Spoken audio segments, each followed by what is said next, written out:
So Daniel Siegel mentioned the word integrated in the video. It's quick, you might have missed it, it's okay. But integration is a big word for me as a therapist. And so integrated means that we have differentiated parts of something. So in our body, we have a stomach, and we have a spleen, and we have a kidney, and we have lungs. All those things do different things. They're differentiated. But they need to be integrated. They need to work together in order for us to be in a state of health. Well, the same thing in our brain. We have different parts of our brain that do different things, but we want them to be integrated to work well together. And part of learning means that we take information and we integrate it. We make sense of it. There's different pieces of information, we integrate it. So I just gave you an opportunity to integrate what you were learning, to pause and think and process so you're more likely to remember what you're doing, what you're learning. And I wish we had more time in 90 minutes to do that, right? So this is why I'm advocating all over the state for teachers to get more time for this kind of reflection. You need it. Sorry, I can't give you more. But that's a first step. So did anyone talk about how teachers can impact children who don't have these quality relationships? Did anyone bring up the sense of like the kids in your program that you know, like, I have a really good guess that they don't have these relationships at home. Here's what I'm going to do to change it. Did anyone talk about that? It's okay if you didn't, because we're going to talk about it now. Okay. So it's not enough to pay attention to children. The Trader Joe's guy pays attention to me. He pays attention. We have this superficial interaction. We have to, I would love to throw out the word attention whenever we're talking about kids and say engagement. And for those of you who've been to the teaching pyramid, you've heard me say that a million times. Children don't want attention, they want engagement. Here's what attention looks like. If you're paying attention to a child, here it is.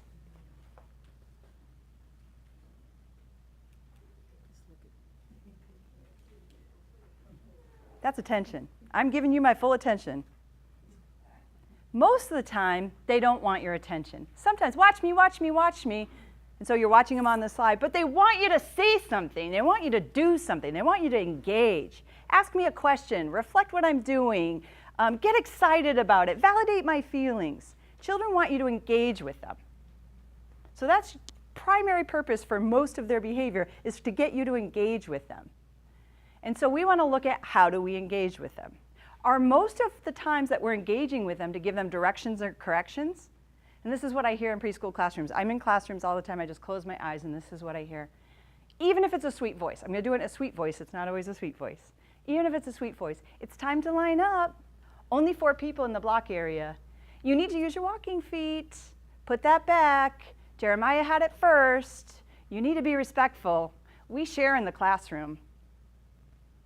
Directions and corrections. Most of what I hear in most classrooms. Classrooms who've been through teaching pyramid, I tend to hear that flip. And now I hear things that are pro-social interactions or attuned interactions, things like, how many people are in the block area? You're working really hard on that project. You shared your toys with him, that's being respectful. Looks like you really, really, really want to play there. What's happening? You look sad. How can I help you? Do you need someone to help? Attuned interactions. And I'm sure most of you do both. But if you really tuned in and videotaped yourself for half an hour and then actually did a check, I wonder, would you come out with more directions and corrections or more attuned interactions? And some of you think, well, I have to give those directions and corrections, otherwise my classroom wouldn't be managed. And I'm here to tell you, the more you give them, the harder it is to manage your classroom. But it's a leap of faith for you to believe me. That's why something like the teaching pyramid helps you really think about what else you can do.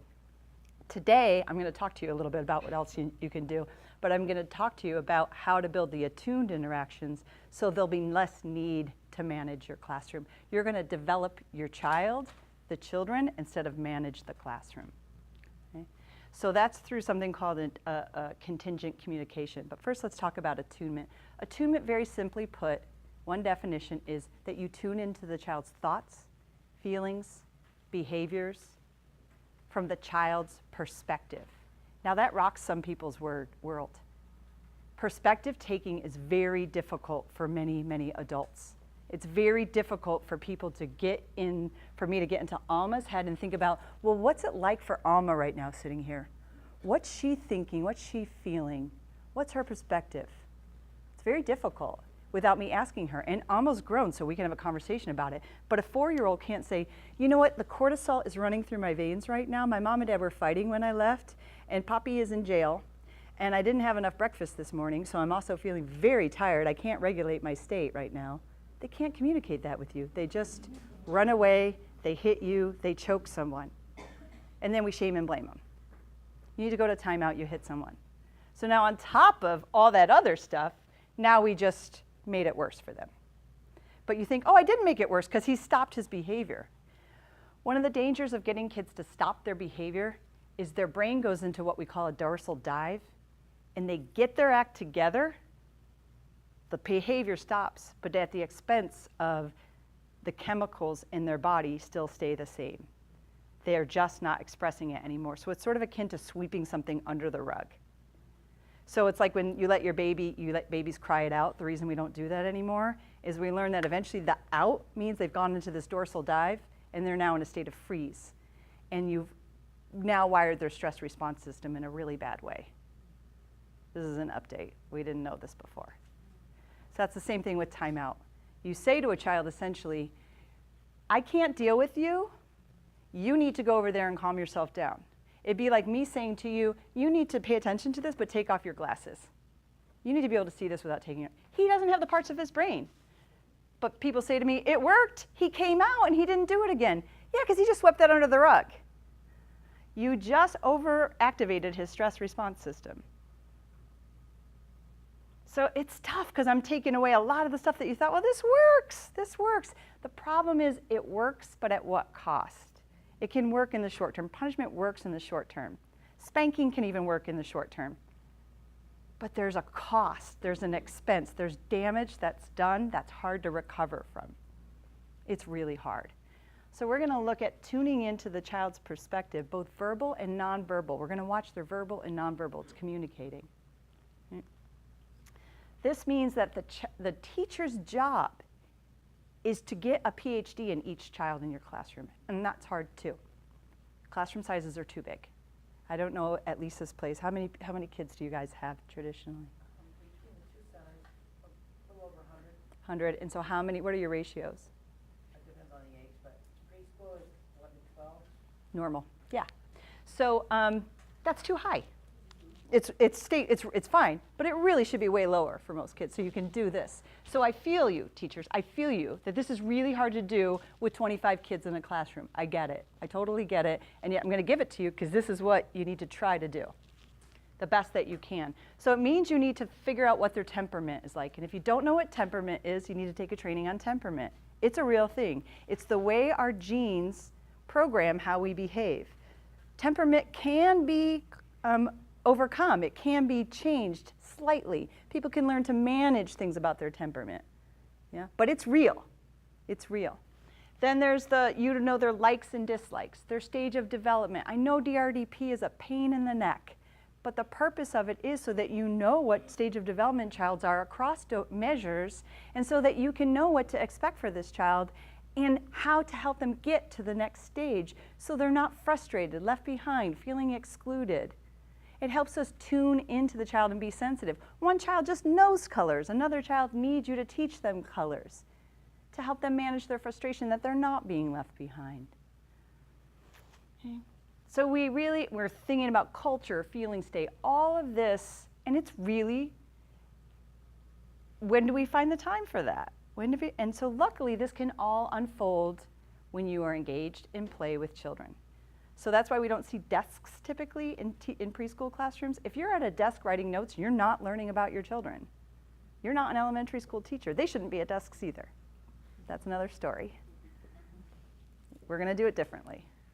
You're going to be on that floor engaged in playing with the kids, or in a chair if you can't get on the floor. It's fine. I don't want to shame and blame anybody if you aren't able-bodied and can't get on the floor. You're encouraging, you're engaging. It's all about tuning into the kids. Avoiding those directions and corrections. I'm going to give you something to use in place of directions and corrections right now. It's free. You don't have to order from Lakeshore. Every time you go to give a direction and correction, See if you can ask an open-ended question instead.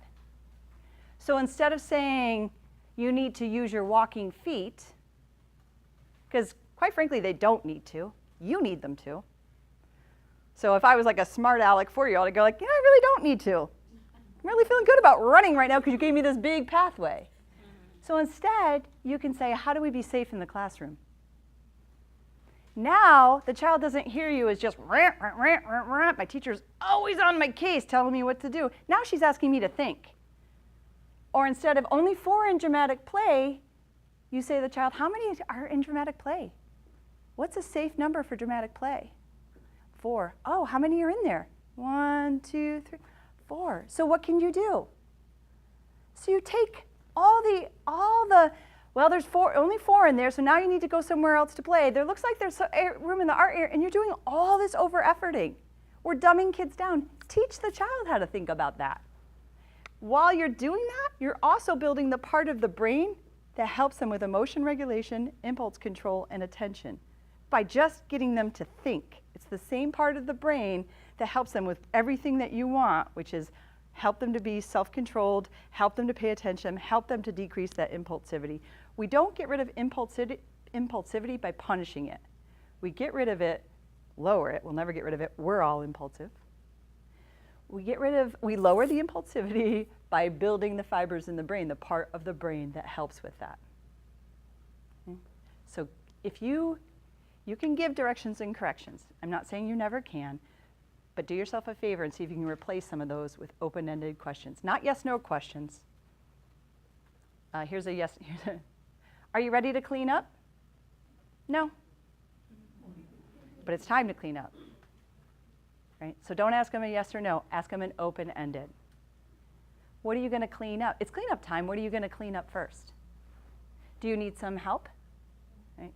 So open-ended questions, not yes, no. Not yes, no, because they could say no.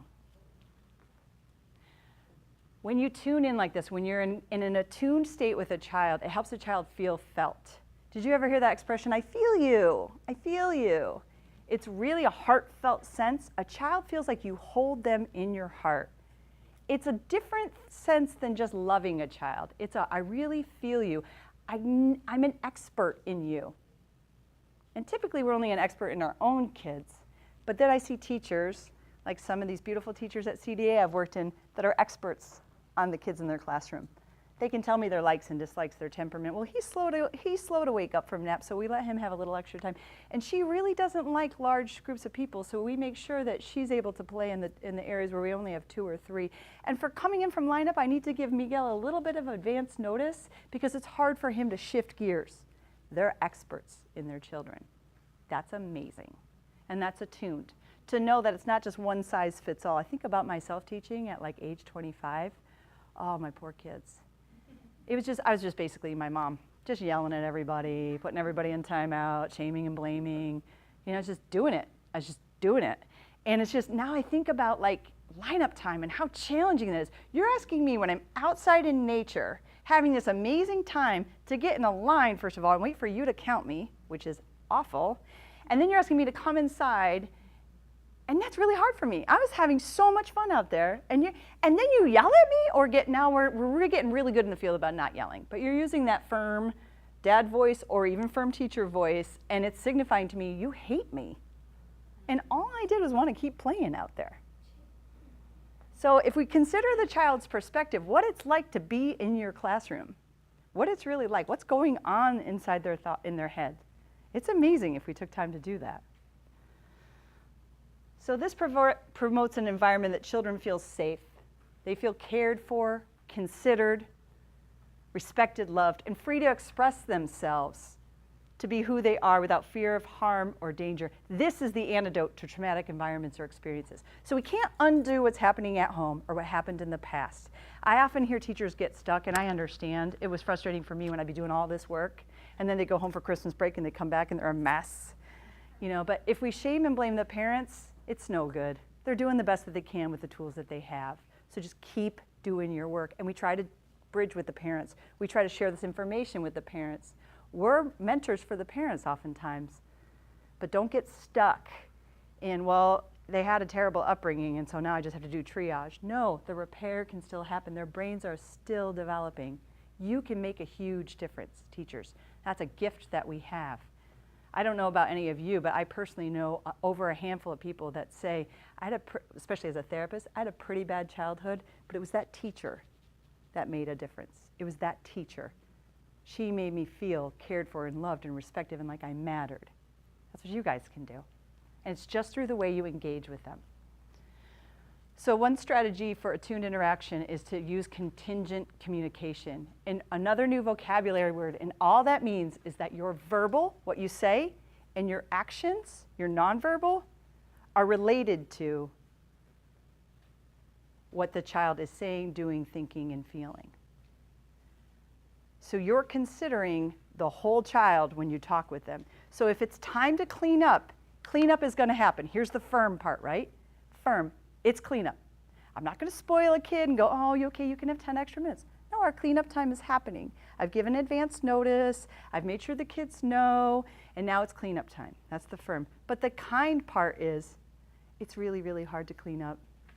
You are building the best block tower that's ever been built in the history of block towers. You're so excited. What's a plan we can make to make it easier? Nice, teacher. Yes, yes. And if he can't come up with it, they can't come up with it, you offer that, right? You first invite them to consider it so they can come up from the culture of their perspective, what would be good. And if they say, keep playing, you say, gosh, I know, that would be great, right? That's hard, we can't, it's cleanup time. What's another guess? What's another idea? It takes longer. It takes longer. But we can't rush children through their lives. This is the only time they'll be 4 or the only time they'll be 5. Slow it down. And to do that, you have to be planful. And that's why it's great when we have 3 teachers or 2 teachers, because one can be doing that while the other one is getting everybody going. Right? But we want to make sure our communication is contingent upon the child's state. Here's another example of not contingent communication. And I actually saw this in a CDA program, but I've seen it everywhere. So it's not just CDA, I've seen it everywhere, but I thought about it when I was coming here. So this classroom was going through the class tool. Do you guys know what the class tool is? So CDA people know what that is, and Eckers, but they're going through class, which is an assessment, an observation and assessment that looks at how you engage with kids in your environment. And they're told to have feedback loops with kids. To have quality conversation means you have sort of this feedback loop with kids. And the teacher was trying her best to do it, but here's what it was. A little kid was building a castle out of magnetiles, and she went over and she got on his eye level, and she leaned in and she was like, what are you building? And he said, a castle. And I'm gonna make a really big castle, and there's gonna have lots of different buildings, and then I'm gonna have horses. What color is it? It's purple and it's green, and I'm gonna have a bridge, and I'm gonna have water. How many blocks do you have? 1, 2, 3, 10. And then the prince is gonna come and he's gonna do battle with the dragon. What shape is it? And he took the block and he hit her over the head. And she turned to me and said, see, he's out of control. And it's so easy for us to get it now, but that teacher was doing the best in the moment. She's like, class is coming, I gotta do these feedback loops, they've gotta learn their numbers, they've gotta learn their shapes, I get it. I can consider the teacher's perspective in that moment. But she was missing the bigger picture. She was not tuned in. That child's like, hear me, see me. Stop asking about my colors right now. That's not contingent upon where I was going with that. Now, I'm not saying never ask about colors or numbers and shapes, but you have to use discernment. We're fully grown. We have the ability to use discernment. Know when to ask. See the child in front of you.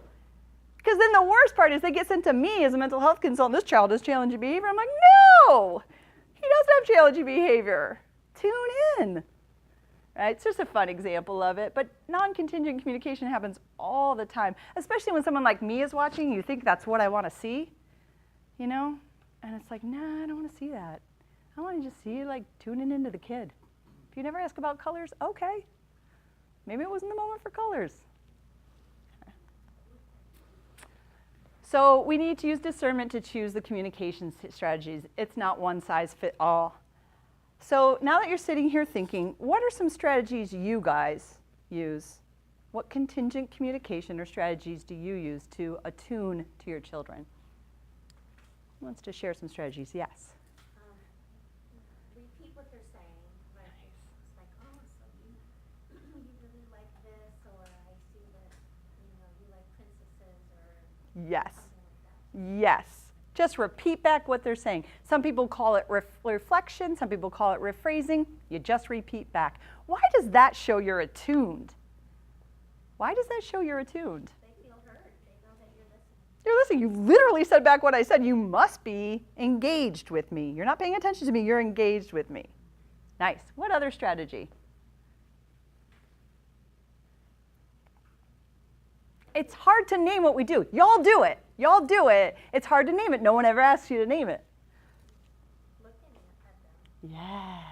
So the nonverbal is eye contact and also being on their eye level, right? Really seeing them. So this is what I see most of the time at the park, which kills me because I'm not a cell phone person. I'm old and I didn't grow up with them. This is what I see. Uh-huh. Okay. Yeah. All right. Yeah. Okay. Uh-huh. Parents aren't even looking at their kids anymore. Luckily, we can't have cell phones in the classroom. You got to look at them. I know you see me. I know you're engaged. What else? Your body language is excited. Yeah. So can it be tone of voice too to show you're excited? Yep. Body language, tone of voice. Beautiful. You guys, nonverbal is important. Listen to them. Yeah. Listen, if a child comes up to you and says, hey, do you want to play with me? Can you play with me this? Hey, can we do this? If they're inviting you, Yeah. they really want to engage with you. Yeah. You want to engage with them. Even if you're working with another child, you can always say, okay, well, let me finish up here and then I'll go with you. Or Absolutely. So listening, and then how do you show that you're listening to them? One is to respond to their question.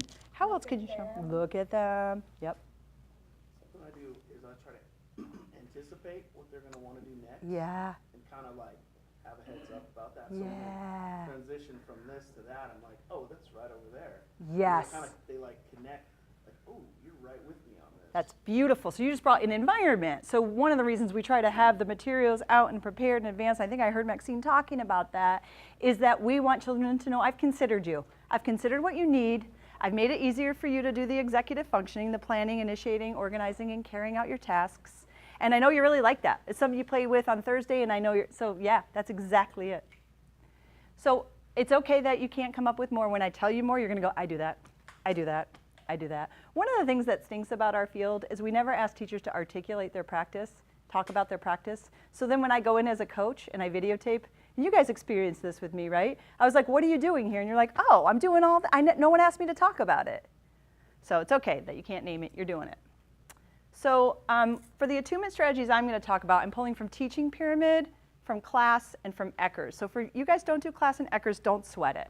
But for those of you who do the three, what I hear most often is, well, Teaching Pyramid tells me to do this, and class says to do something else. And Eckers says to do something else. So one of your, Lydia's all, no, it's not different.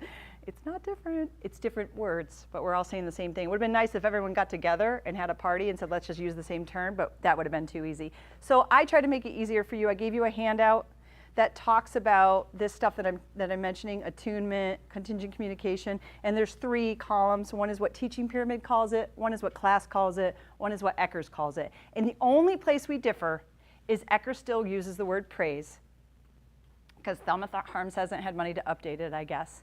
But we all know praise is something we want to get away from, and we're working more towards what Teaching Pyramid calls PDA, Positive Descriptive Acknowledgement, or PDA+. And then you'll see in there what class calls it too. So I'm going to talk about it from the Teaching Pyramid terms, bless you, because those are the terms I've used for 16 years. But know that they are spoken of just in different terms. Like reflection is what Teaching Pyramid says, and I think rephrasing is what class says. So just take a look at that if it's helpful to you. If you don't use it, never mind. So the number one thing is reflection. Number one attunement strategy, a form of contingent communication, as a kid said, teacher, I had pizza last night with pepperonis on it. You had pizza with pepperonis? Yeah, and I didn't give any to my sister. Nothing to your sister? No, and she was really, really sad, and she cried, and then she hit me in the stomach. So why, besides the fact that they know you see them, in that example, what else does reflection do for children? You're confirming you heard what they said by repeating it. You are. And what does it allow them to do? What does it invite them to do? Go on with more of their Keep going, yeah. So then they also know that you're excited about them and that they matter and that they belong and they're significant because you're encouraging this conversation.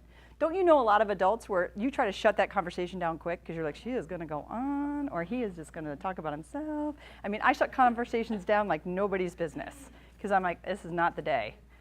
So, and there's times where you're not going to be able to have quality conversations with children, but be aware of, are there times I'm encouraging this feedback loop is what class calls it.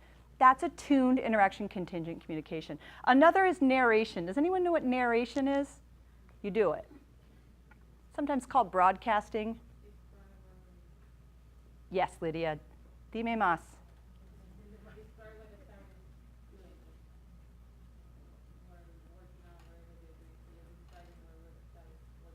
Absolutely. So you don't have to order from Lakeshore. You don't, Maxine's like, you know this. You don't have to order, you don't do anything. You just tune in and go, oh, looks like Jeremiah's walking over to the block area. He's interested in playing in blocks. Or Elena and Michelle are having a tea party. You just describe what you see them doing. Just neutral, just describe. Why is that attuned? Because they feel acknowledged, they feel that you are also, instead, when you're talking to them and you repeat what they just said to you, they know that you listen to them. But when you say what they're doing, they know that you're paying the attention on what they're doing without them telling you what they're doing and what they're doing. Yes. So you've initiated it. So it's a little different than reflection. It has the same outcome. They feel seen and heard. It invites them to say more. It's not a tea party. It's my quinceañera. Oh, sorry. Okay, tell me more. Okay. So it's the same thing, but you've initiated it. A fully grown woman or man came up to me and was curious about what I was doing, tuned in. Now, some of their parents never get time for that. It's all home, dinner, toothbrushing, reading to my kid, jammies, and we're done. It's hard. They don't get that time, so we have the opportunity to do that. Open-ended questions. I told you that's a way to get rid of directions and corrections. So asking the what, the how, the why, the tell me more. Open and to get them talking and thinking, and again, same outcome. She's curious about me, she's interested, she's engaged, and it gives you more time to engage with them when you're asking them the open-ended questions. Emotional literacy, validating feelings. I think Maxine talked about this too. This is a big part about teaching pyramid. I'm not getting into it today, but validating their feelings. So when I talked about being in tune, it's to their thoughts, feelings, and behavior. I don't hear a lot of emotional literacy going on in classrooms. I think as a culture, a human culture, we're not that strong with emotions. We've been taught to shut them down and deal with them and regulate them, but we're not taught to express them, to really talk about our feelings. And the reason it's important to talk about your feelings is there's something in the brain called name it to tame it. If you're having a strong emotion about something and it's dysregulating you, if you talk about it, it engages the part of the brain that helps you regulate it and integrate it. So I used to try with my daughter, if something bad would happen, I'd try to sweep it under the rug and move on. We got in a car accident, we would go get ice cream, try to forget about it. And what I learned later was, oh, it goes somewhere. So we don't have to dwell on it, but there's a middle sweet spot path where you let children acknowledge it and name it and tame it. And it helps with adults too. Everyone can do it. So with teachers, it's like, you're really, really sad. You wanted the block. David got the blocks first, and you had such a big plan. I'm sorry. It's really, really hard. He's not getting the block. P.S. He's not getting it. David's got it. But you're validating his emotions. This helps him regulate, going back to that state regulation, and helps him feel seen and heard. This is a safe place. If I get mad or sad or frustrated, my teacher feels me.